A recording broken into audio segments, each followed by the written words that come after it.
Invité samedi 3 mai 2025 sur le plateau de Quelle époque, Louis Sarkozy a délaissé un temps ses débats politiques pour parler d'un sujet plus intime, son mariage avec Nathalie Houzik, célébré en le 24 septembre 2022 dans le splendide village de Gordes, au cœur du Luberon.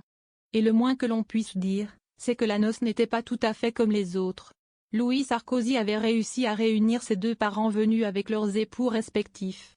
Sa petite sœur Giulia avait accompagné ses parents Nicolas Sarkozy et Carla Bruni pour cette grande occasion. Louis Sarkozy, son mariage d'amour.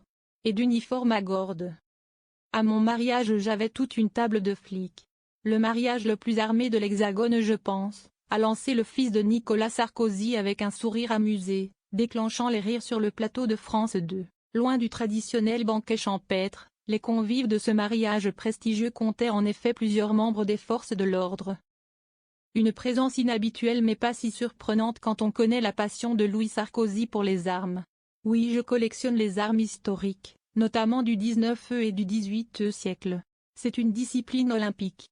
C'est quand même un passe-temps et un hobby, comme disent les Américains, qui est assez connu, a-t-il précisé à Léa Salamé. Un brin provocateur, le fils de l'ancien président français assume pleinement cet intérêt. Et si certains y verront un clin d'œil au faste napoléonien, d'autres y reconnaîtront simplement la personnalité singulière d'un jeune homme à cheval entre deux continents et plusieurs vies. Depuis 2017, Louis Sarkozy partage sa vie avec Nathalie, une jeune femme monténégrine issue d'une famille diplomatique. Leur histoire, débutée le soir de l'élection d'Emmanuel Macron en 2017. La première fois où je l'embrasse, c'est ce soir-là, a-t-il raconté dans l'émission, dure depuis 8 ans.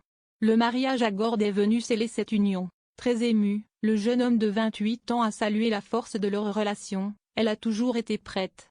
On vivait à New York, j'ai eu une opportunité à Bogota, elle a dit oui. À Washington, pareil. Et de rassurer aussitôt avec humour, elle travaille, elle ne fait pas que me suivre. Actuellement chroniqueur pour Valeurs Actuelles et LCI, Louis Sarkozy revient aussi sur le devant de la scène avec la sortie de Napoléon Bonaparte, l'Empire des livres.